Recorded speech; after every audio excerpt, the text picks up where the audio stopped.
Bapak, Ibu, dan hadirin sekalian. Inilah Canon imagePRESS V1350.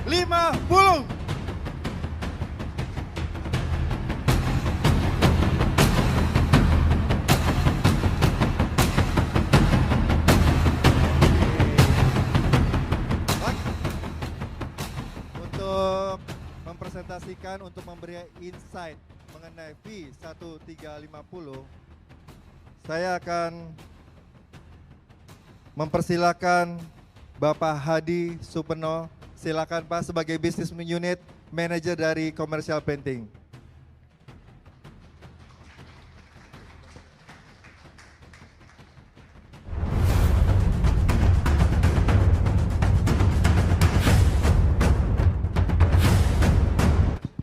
Ya, selamat siang Bapak Ibu sekalian. Nah,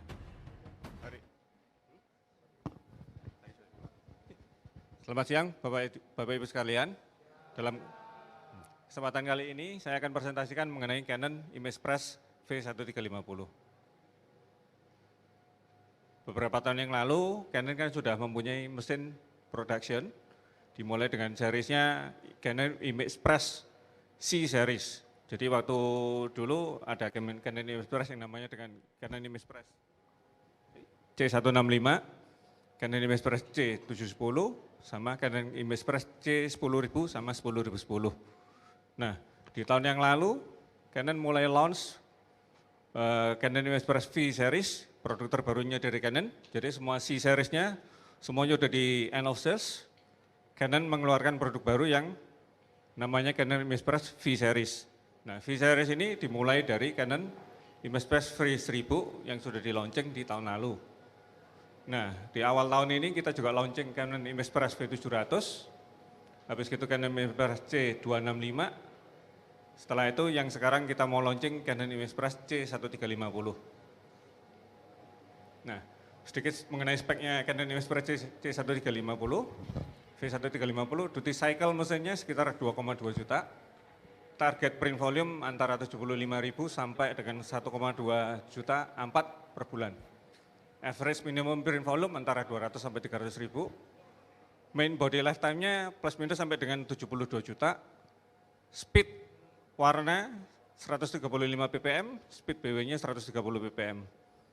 Untuk media yang bisa dihandle dari 60 gram sampai dengan 500 gram. Mengenai power requirement-nya, ini mesin 3 fast, 32 ampere, plus minus 8.500 watt. Nah, mengenai mesin yang Canon imagePRESS V1350 ini, kebetulan untuk ripping software-nya kita sebetulnya ada dua, satu punyanya EFI dari Vieri, satu lagi kita pakai Prismasync punyanya Canon. Untuk mesin V1350 ini, kita jualnya di Samafitro menggunakan Prismasync controller. Jadi yang seperti Bapak Ibu mungkin sudah ketahui, Prismasync controller ini dipakai oleh mesin Canon VarioPrint 115 atau Canon VarioPrint 6000. Untuk mesin Canon yang BW.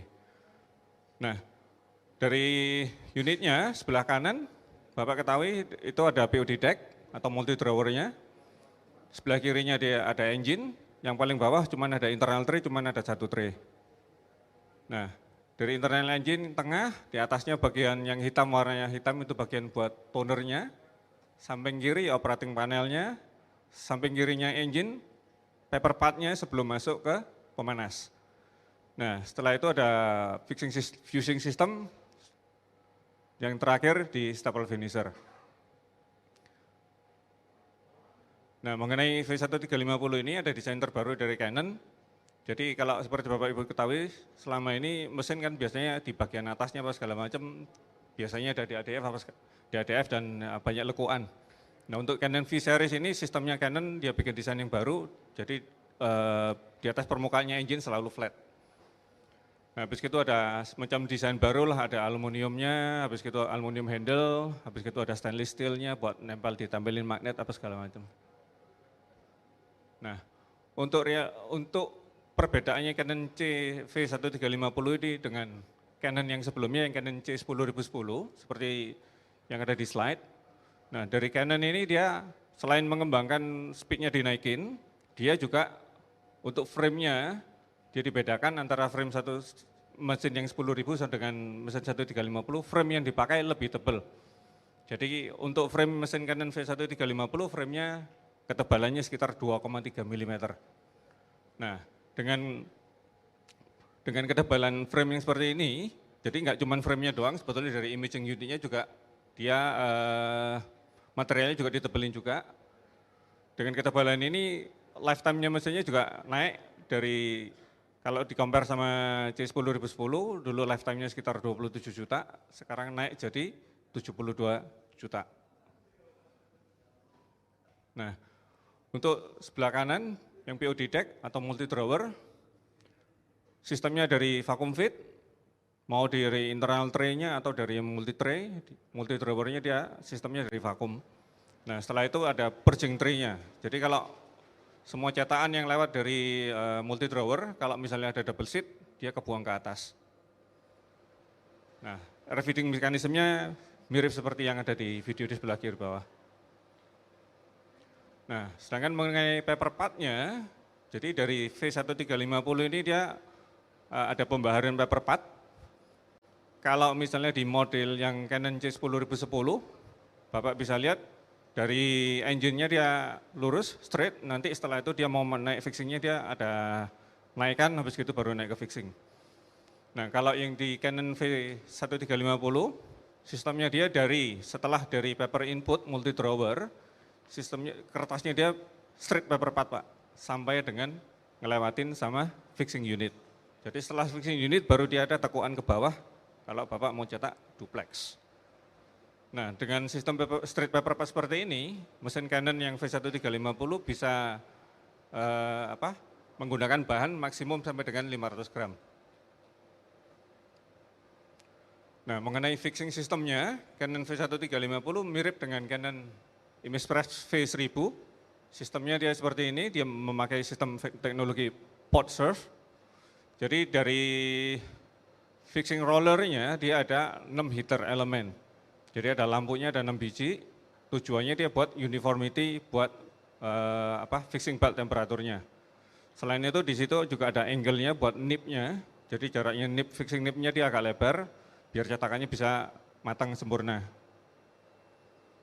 Nah, sedangkan mengenai setelah dari fixing unit, mirip seperti V1000, itu ada cooling unit. Jadi cooling unit ini bakalan aktif kalau cetakannya menggunakan kertas yang tipis. Kalau kertas tebal dia enggak bakalan nyala, tapi kertas tipis baru dia cooling unitnya nyala. Tujuannya fixing unit ini, kalau pakai kertas tipis, dia nyala, tujuannya dia buat nurunin temperatur di kertasnya setelah di print. Habis itu dari upper lower beltnya dari cooling unit dia bakal ngeserap panasnya dari kertas. Jadi kemungkinan setelah lewat dari cooling unit dia bakalan turun plus minus 25%. Jadi dengan adanya cooling unit ini kertas yang tipis apa segala macam seharusnya nggak menjadi masalah. Soalnya kertasnya juga nggak bakalan terlalu curling meskipun lewatin pemanas. Gitu. Nah, untuk jalur kertas saya tunjukin.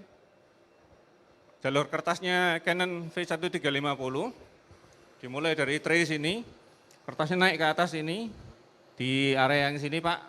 Setelah itu dia jalan lurus ke engine, lurus sampai fixing unit, setelah itu baru naik ke bagian finisher.